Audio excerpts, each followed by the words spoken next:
Good morning, students. I'm Dr. Preeti Gupta, Associate Professor, Zoology, Government College, Kotputli. In my previous lecture, I discussed about the external features of grasshopper. In this lecture series, I'm going to talk about internal anatomy of grasshopper. The internal cavity of grasshopper is called as hemocoel, that is, it contains blood and is not a true coelomic cavity. The systems of the organs lie within the hemocoel. जितने भी system है वो haemocoel में स्थित रहते हैं. Haemocoel is not a true coelom.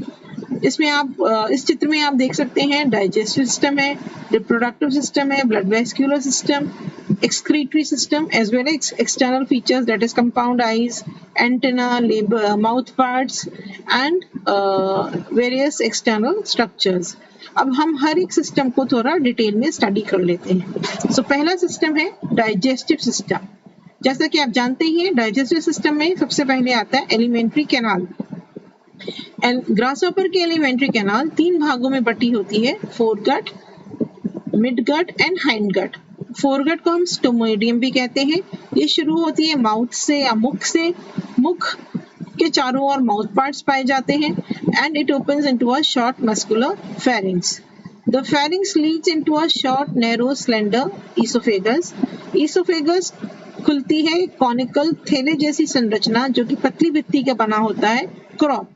Crop जो है थोरेक्स रीजन में पाया जाता है. Crop dilates to form a thick, hard, conical structure called as gizzard or proventriculus. Proventriculus is thick-walled due to presence of large, powerful circular muscles and operates a number of hard chitinous plates bearing teeth. So, आप इस चित्र में देख सकते हैं pharynx, mouth है, mouth opens into pharynx, pharynx opens into the short tubular oesophagus, फिर ये थैलेनुमा स्ट्रक्चर है क्रॉप, और उसके बाद है गिज़ार्ड, और गिज़ार्ड लास्ट स्ट्रक्चर होता है, फिर ये मिडगट में खुल जाता है. सो नेक्स्ट जो गिज़ार्ड है उसके एंड में एक स्फिंक्टर मसल पाया जाता है. तो जो भी भोजन आहार नाल में माउथ से आता है, क्रॉप में स्टोर होकर गिज़ार्ड में जाता है, वापस पीछे की ओर नहीं जा पाता इस स्फिंक्टर मसल के कारण. उसके बाद क्रॉप के दोनों तरफ एक जोड़ी सलाइवरी ग्लैंड्स पाए जाते हैं जो कि ईसोफेगस और क्रॉप से जुड़े रहते हैं, और सलाइवरी ग्लैंड्स माउथ में खुलते हैं लेबियम पे. Foregut is lined internally with chitinous intima. तो ये जितने भी आहार नाल थी, माउथ, फेरिंग्स, ईसोफेगस, क्रॉप और गिज़ार्ड, ये लाइंड होते हैं एक काइटिनस कवरिंग जिसको हम इंटिमा कहते हैं. फिर नेक्स्ट आती है मिडगट या मीजेंट्रॉन. मीजेंट्रॉन को हम वेंट्रिकुलस या स्टमक भी कहते हैं. ये एक स्ट्रेट ट्यूब होती है, 4 से 5 एब्डोमिनल खंडों में पाई जाती है और कोई लाइनिंग नहीं होती. जैसे कि फोरगट में लाइनिंग थी इंटिमा की, इसमें कोई लाइनिंग नहीं होती. उसके बाद इसके पास हिपैटिक सीका पाए जाते हैं, 6 double finger shaped hepatic caeca और गैस्ट्रिक सीका पाए जाते हैं जिनका काम एंजाइम का स्रावण करना होता है. और ये मिडगट की इंटीरियर भाग में पाए जाते हैं. सिमिलरली जैसे कि यहाँ पे स्फिंक्टर मसल था, यहाँ पे मिडगट में एक पाइलोरिक स्फिंक्टर पाया जाता है एंड में, जो कि अगेन भोजन को पीछे की ओर आने में रोकता है. मिडगट से हाइंडगट में जब भोजन चला जाता है तो वापस मिडगट में नहीं आ पाता because of this pyloric sphincter. ये छठे एब्डोमिनल खंड में उपस्थित होता है. उसके बाद मेल्फिजियन टिब्यूल्स, थिन ट्यूब लाइक पीले रंग के पतले टिब्यूल्स नजर आते हैं जैसे ही हमारी इसकी हाइंडगट शुरू होती है. हाइंडगट को हम प्रोक्टोडियम कहते हैं. इट कंसिस्ट ऑफ 3 पार्ट्स, बड़ा चौड़ा इलियम, छोटी नैरो कोलॉन और फिर रेक्टम. और रेक्टम बाहर एक छिद्र द्वारा खुलती है जिसे एनस कहते हैं. एनस भी इंटिमा से लाइंड होती है. So in this alimentary canal foregut and hindgut chitinous intima से लाइंड होते हैं, जबकि स्टमक या मिडगट में कोई लाइनिंग नहीं होती है. Feeding and digestion of grasshopper. जैसे कि मैंने आपको पहले बताया था, ग्रासहॉपर वोरेशियस फीडर है, हरी पत्तियां खाता है, वेजिटेबल्स खाता है. सो फूड को ये अपने फोर लेग, लेब्रम और लेबियम से ग्रेस्प करता है और जो सलाइवरी ग्लैंड है उससे उसको लुब्रिकेट या चिकना करता है, क्योंकि सलाइवरी सिक्रीशन में भी कुछ एंजाइम्स पाए जाते हैं, और मैंडिबल और मैक्सिबल से इसको च्यू करता है या चबाता है। और ये जो च्यूड फूड है इसको ये फेरिंग्स और ईसोफेगस से होता हुआ ये क्रॉप में जाकर स्टोर हो जाता है। फिर क्रॉप से ये धीरे धीरे गिजार्ड में जाता है थोड़ा थोड़ा करके, और वहां पर ये पल्वराइज होता है, स्ट्रेन होता है, और आप कह सकते हैं मेस्टिकेट होता है, चूरा बनता है खाने का, और धीरे धीरे ये स्टमक में चला जाता है, यानी मिडगट में चला जाता है। स्टमक में हेपेटिक सिलिका अपने एंजाइम सिक्रीट करता है, जिससे कि इस भोजन का पाचन क्रिया शुरू हो जाती है। ये एसिडिक या एल्कलाइन सिक्रीशंस होते हैं, जिनमें maltase, lipase, lactase, protease, trypsin और इडेप्सिन पाया जाता है। इसके कारण भोजन का पाचन हो जाता है मिडगट पे, और मिडगट से ये फूड फिर धीरे धीरे हाइंडगट में आता है, इलियम में आता है, इलियम से कोलॉन में आता है, और फिर रेक्टम में आता है। जब तक रेक्टम पे पहुंचता है फूड, सारा न्यूट्रिशन जो मटेरियल है वो बॉडी में एब्जॉर्ब हो जाता है, और खाली वाटर रहता है, वो भी रेक्टम में आकर एक्सेस वाटर वो हो जाता है, एब्जॉर्ब हो जाता है, और undigested material और residue is transformed into slender fecal plates। तो सूखा हुआ जो है वो fecal plates के रूप में, गोलियों के रूप में एनएस से निकाल दिया जाता है।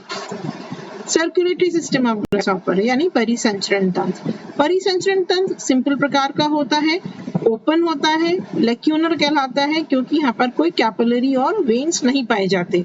It is very much reduced as compared to other arthropods. कैसा होता है? एक single slender tubular pulsatile heart पाया जाता है मिड डॉर्जली एब्डोमिनल रीजन में। ये इसका हार्ट है, देखिए टिब्यूलर है और स्लेंडर और सिंगल हार्ट है। इसमें चैम्बर्स पाए जाते हैं, करीब 7 चैम्बर्स होते हैं। ये पेरिकार्डियल कैविटी में झूलता रहता है, सस्पेंडेड इन पेरिकार्डियल कैविटी, और formed by delicate transverse diaphragm। Heart has number of side openings called as ostia, और ostia में वॉल्स पाए जाते हैं जो कि डायरेक्शन ऑफ ब्लड का फ्लो जो है एक ही डायरेक्शन में बनाए रखते हैं। एस्टिया के आसपास फैन के आकृति के एलरी मसल्स पाए जाते हैं। ये एलरी मसल्स जो है कॉन्ट्रैक्शन और एक्सपेंशन या रिलैक्सेशन में मदद करते हैं। तो कॉन्ट्रैक्शन की जब वेव जाती है तो डायफ्राग्राम क्लोज होता है, और वॉल्व्स ऑफ ऑस्टिया जो है वो ब्लड को हार्ट में पुश करते हैं, और हार्ट से ब्लड फिर इंटीरियर अओर्टा से होता हुआ अग्र भाग में और पोस्टीरियर अओर्टा से होता हुआ पश्च भाग में चला जाता है। The heart and aorta can be distinguished by the presence of segmental dilations called as chambers। So there are 7 chambers in the heart। तो यहाँ पे segmentations हैं, chambers है, तो ये हार्ट है, और इसमें कोई खंड या चैम्बर नहीं है, तो ये aorta है। तो posterior aorta और ये anterior aorta। dorsal diaphragm के पास ही वेंट्रल डायफ्राग्राम होता है, जिससे पोस्टीरियर अओर्टा निकलता है और पोस्टीरियर भाग में ब्लड सप्लाई करता है। Blood circulates throughout, even through the wing and veins, although closed veins or capillaries are absent।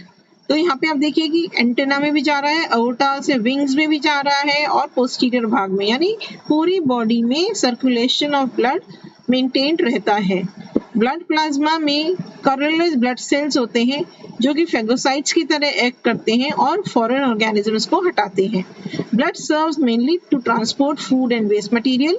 Fat bodies consist of loosely aggregated masses of yellow cells completely enveloping the various organs and nerve cord। तो fat bodies जो है yellow colour के sales की बनी होती हैं, and they store food for the adverse conditions। Respiratory system। The respiratory system consists of ectodermal tubes, the tracheae, which communicate with every part of the tube। एक network बना होता है tracheae का, ट्रैकियल ट्यूब्स का। Trachea single से layer of cells होते हैं जो क्यूटिकल से लाइन रहती है. Tracheal tubes pass through spiral threads of chitin the taenidia which prevent them from collapsing. Spiracles on each side of the body lead by branches into a longitudinal trunk. ये longitudinal trunk है और side में स्पाइरकल्स होते हैं जो कि transverse branches से इस लॉन्गिट्यूडिनल ट्रंक से जुड़े रहते हैं. फाइनस ट्रैकिया को हम कहते हैं ट्रैक्यूल्स, जो कि डायरेक्टली बॉडी टिश्यू से कनेक्टेड रहते हैं to deliver oxygen and carry away CO2. तो ट्रैक्यूल्स जो हैं डायरेक्टली बॉडी से कनेक्टेड रहते हैं और ऑक्सीजन को बॉडी टिश्यूज में सप्लाई करते हैं और वहां से CO2 ले जाते हैं. Endings of tracheoles are filled with fluid. During activity of the muscle of the concentration of substances, the body fluid around the tracheole increases. Tracheoles जो है इनके अंदर पानी भरा होता है और आसपास भी पानी बढ़ जाता है जब ये एक्टिविटी करते हैं, मतलब फ्लूइड बढ़ जाता है. तो फ्लूइड बढ़ने के कारण डिफ्यूजन से transfer of oxygen and CO2 takes place. और जब ये एक्टिव होता है तो ये इनएक्टिव होता है तो ये रिड्यूस हो जाता है ट्रैक्यूल का फ्लूइड और CO2 एक्सचेंज हो जाता है. तो ग्रासहॉपर में स्पाइरकल का जो एक्शन है वो सिंक्रोनाइज्ड होता है. जब पहले शुरू के 4 स्पाइरकल खुलते हैं तो इंस्पायरेशन की क्रिया होती है और एक्सपायरेशन पे ये 4 स्पाइरकल बंद हो जाते हैं. शुरू के 4 जब इंस्पायरेशन में खुलते हैं तो पीछे के जो 6 पेयर हैं वो बंद हो जाते हैं. जब ये बंद होते हैं आगे के 4 तो पीछे के 6 खुल जाते हैं. इस तरह से सिंक्रोनाइज्ड वे में स्पाइरकल्स काम करते हैं. एक्सक्रीटरी सिस्टम बहुत सिंपल है. मेनिफिजियन ट्यूब्यूल के द्वारा होता है जो कि कॉइल्ड हीमोसील में पड़ी रहती है, हाइंड गट के बिगनिंग पे पाई जाती है. जितना भी फूड मटेरियल है वेस्ट वो एक्सक्रीट होके इन मेनिफिजियन ट्यूब्यूल से इकट्ठा हो जाता है और फिर मेनिफिजियन ट्यूब्यूल से ये रेक्टम में आ जाता है और रेक्टम से पैलेट के फॉर्म में एनस के द्वारा फीकल मैटर एक्सक्रीट कर दिया जाता है. मेनिफिजियन ट्यूब्यूल्स के द्वारा जो भी एक्सक्रीटरी मटेरियल है वो होता है uric acid, urea, urate, calcium carbonate and oxalate and salts. ये सब एक्सक्रीट किए जाते हैं. Thank you.